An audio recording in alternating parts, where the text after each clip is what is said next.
Bonjour tout le monde et bienvenue pour une autre consultation du tarot pour connaître les prévisions tarologiques, tiens oui, de la semaine du lundi le 6 juin à ce dimanche le 12 juin, oui, on est 2016.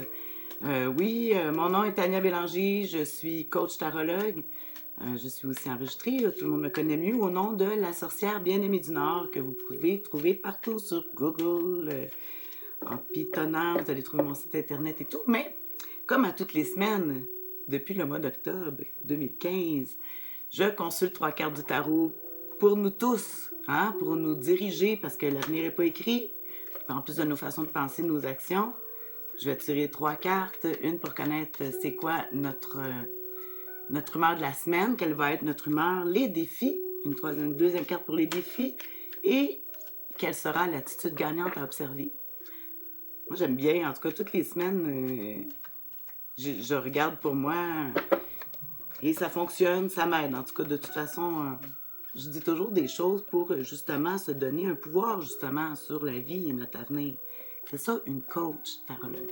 Donc, la première carte cette semaine pour connaître notre humeur. Oh, c'est le 4. On voit pas bien. Oups, le 4 de denier.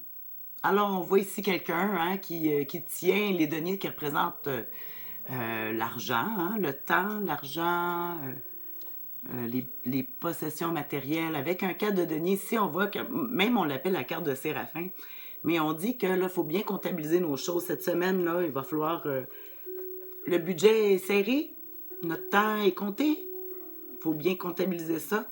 Fait que cette semaine, on est en train justement de s'organiser. En tout cas, moi, financièrement, c'est ce que je fais. Cette semaine, mois de juin, on fait des changements. Alors, je vais regarder quels seront justement nos défis cette semaine. Oh là là!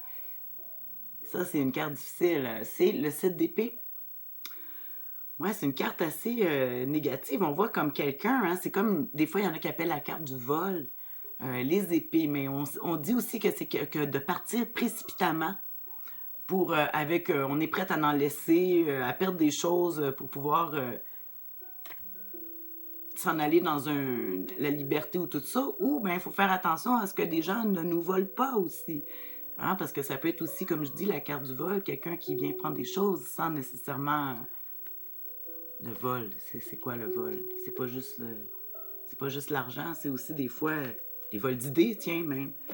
Alors, le défi cette semaine, ça va être justement de peut-être soit il faut, j'allais dire prendre la poudre d'escarpette, mais partir avec moins ou bien surveiller nos choses, hein.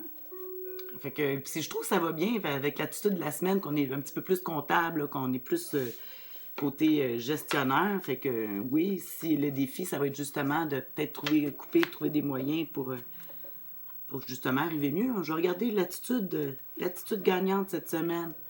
Ah, la lune. C'est la carte, c'est sûr qu'on parle de l'intuition beaucoup. Hein, la lune, souvent on va se fier à la lune pour réfléchir. C'est un outil de réflexion, la lune. Mais on voit qu'on est pris, comme ils disent, l'attitude positive. Alors, moi, ce que ça dit, c'est que on dit que la nuit, tous les chats sont gris. Alors, on dit de faire attention à ce qu'on voit et peut-être de plus se fier à notre intuition. Hein, que qu'est-ce qu'on voit, des fois, c'est peut-être pas la réalité.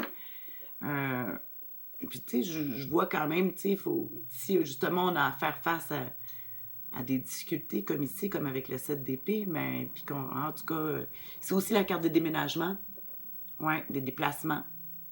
Donc, l'attitude gagnante cette semaine, ce serait de peut-être se fier un peu plus à notre intuition, puis de savoir que qu'est-ce qu'on voit présentement, c'est peut-être pas la réalité. Hein? Fait qu'il faut pas se fier à ce qu'on voit, mais plus à notre intuition, ouais. Vraiment, la lune. Alors, prendre le temps avant de faire des actions, je pense que peut-être pas passer à l'action cette semaine. Il faut réfléchir. Hein? La lune, ça réfléchit le soleil. C'est pour ça qu'elle nous éclaire. Donc, réflexion. Avant de passer à l'action, parce qu'ici, c'est des choses qui se passent vite, là. Mais, en tout cas, ouais. Alors, sur ce, j'espère que ça va vous aider à traverser cette semaine par rapport à votre vie, puis vos défis, vos propres défis personnels. Je vous souhaite une bonne semaine, puis on se revoit la semaine prochaine pour une autre consultation du tarot. Au revoir.